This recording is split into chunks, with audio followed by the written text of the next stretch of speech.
All right, Trojans. Once again, my fucking camera turned off, so I'm gonna try to talk about this again. Okay, the TNA hashtag TNA versus GFW.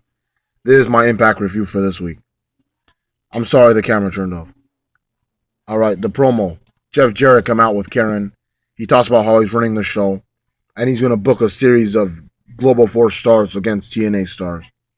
Eric Young comes out and he says, "I want a match tonight. I deserve to be King of the Mountain champion." So Jeff Jarrett was like, "Okay, you want it, you got it." And he puts the title on the line in the King of the Mountain match. And Eric is in the match. And then they start brawling.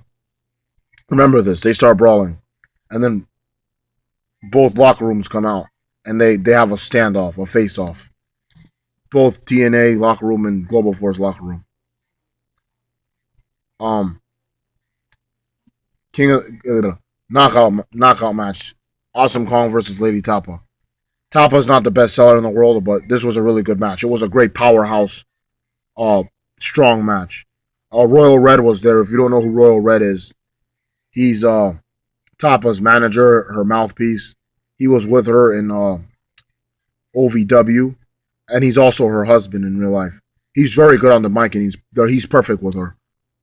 Um, Bobby Roode came out after the match. They both got counted out, by the way. The two women. Um, they didn't. They didn't want. They didn't want either of the talent to lose because ego with wrestling promotions. So yeah, Bobby Roode was out after that. He's pissed that he doesn't have a match tonight and that the Dirty Heels is no more because Austin Aries is gone. And then Rockstar Spud comes out and he mocks Rockstar Spud, but Rockstar Spud sees right through him. Spud's come a long way this past year. And he's like, "I'm not gonna let you bully me because I'll stand up to you." And then Bobby Roode said, "What'd you say, boy?" They're brawling, another brawl with two men in the ring. They're brawling. Rude, they're fighting, right? But then Rude gets the upper hand. Rude's beating him down. Rude throws him around, throws him into the steel steps, puts him in the crossface. He brutalized Spud. It wouldn't surprise me if we don't see Spud for a while. And then Jeff Jarrett is backstage with Rude, "What the fuck are you doing?" And Rude's like, "No, fuck you. You're not my boss anymore. I'm pissed that you didn't put me in a match. How dare you? Shame on you."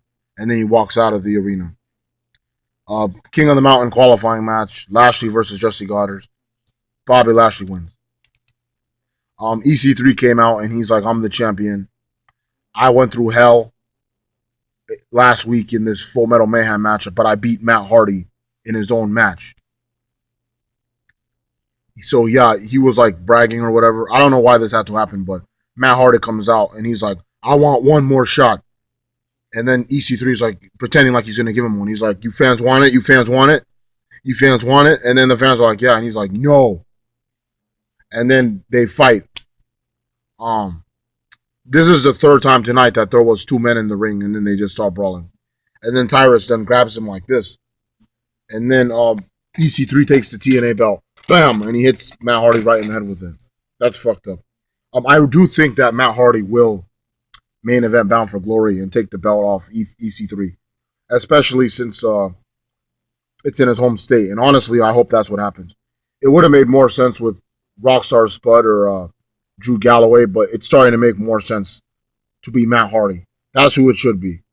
You know, it would make more sense for Matt Hardy to win it from him at Bound for Glory, definitely. And apparently, somebody, the same person, presumably the same person who took out Bully Ray, took out Drew Galloway, who was in the King of the Mountain match. So Jeff Jarrett's backstage with Karen Jarrett and Dixie Carter. They're like, "What are we gonna do? Someone's trying to ruin our partnership." And then Dixie goes to the hospital to see Drew Galloway. And then the Jarretts, they're in charge full time now. For tonight, anyway. The dollhouse is in the dollhouse.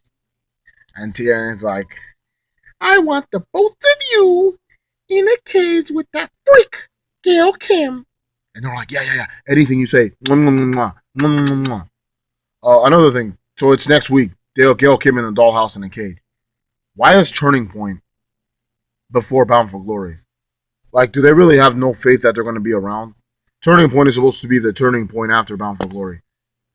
Like, It's very possible that Bound for Glory could be like Ultima Lucha, where it's the season finale, or maybe even the series finale. The next was a tag team match. Very good, very good. Brian Myers, who was Kurt Hawkins, and Trevor Lee. I had never heard of Trevor Lee. Noah Folan from TUWC, he told me about him. Trevor Lee, very good. Um, and they team up against the Wolves. Very good tag match. This whole tag match was better than Ring of Honor. I watched Ring of Honor, this show, and I think this tag it was good, but this tag match was better than anything on that. And the Wolves won. Oh, so TNA wins the first match in this series. Next was an X Division match. Uh, Sanjay Dutt versus Tigre Uno, the ex champion of TNA. I guess he's not injured no more, but yeah, Sanjay Dutt, he's never been the X Division champion.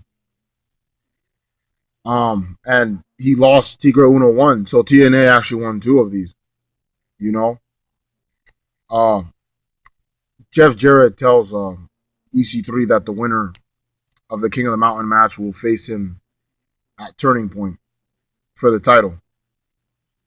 You know, I thought maybe a Global Force guy should win this, especially since the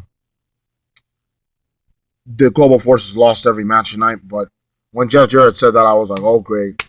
A TNA guy's going to win, probably Bobby Lashley. Ken Anderson cut a promo backstage, and he basically said Bram almost forced him into retirement, but he's not going to retire. He's going to take the symbol, which is the microphone, and put Bram down. And then next week, they're going to have a turning point. They're going to have an open mic challenge. Hopefully, this will be their last match. And they'll just move on to this, fly off to the sunset or something. Open mic challenge, I don't know if they're going to have a debate or a mic on a pole where they just beat each other with a microphone. But expect the unexpected. And then King of the Mountain match. For the King of the Mountain Championship. Chris Mordensky, a.k.a. Chris Masters. PJ Black, a.k.a. Justin Gabriel. Robbie E. was the replacement. Okay. Eric Young and Lashley. This match was really good. It was just as good as the main event of Slammiversary this year. I like when Eric Young was at the top of the ladder and Bobby Lashley spears him right off the fucking ladder. Broke his back. I think it was Mordensky who threw PJ Black into the penalty box. Bam! Robbie E was really coming to his own here. Like, Robbie E looks like he's trying to break out as a huge single star. Do I see him as a world champion? Yeah, why not? He's got a long way to come, though. I mean, he's got the same gimmick he's had before, but he's over. And I could see it happening, him trying to break it as a singles guy. Sometimes when they do this with people, though, they leave, so in the middle of their push, so I don't know.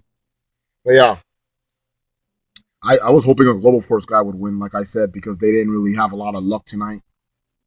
But when Jeff Jarrett made this a contendership match, I was like, oh, God, it's going to be Lashley. Maybe Robbie, probably Eric Young. But it was actually a Global Force guy. It was not Mordensky either. It was I see Mordensky as a Global Force champion, though. He's really big. He has the look. He's credible to be the Global Force World Champion, but it wasn't him. It was PJ Black who won. PJ Black, Lashley spears Eric Young off the ladder. PJ Black is on top of the ladder, but he doesn't have the belt because Lashley still had it. So he hits like the 450 splash. Bam! On Lashley, he picks up the belt and he hangs it up. PJ Black is the King of the Mountain World Champion, and he will face EC3 next week at Turning Point. Oh my God. That's huge. I did not expect that at all. I didn't expect that, not at all. Wow. PJ Black. Justin Gabriel, I'm the first guy I did a video on for getting released by the WWE or quitting WWE, is the number one contender for the TNA title. PJ Black. PJ! And PJ versus EC3 next week. I can't wait for Turning Point. I still don't know why it's next week, but I'm looking forward to it. It should be real good, real good. So yeah, Justin Gabriel is the contender. What the fuck are you looking at?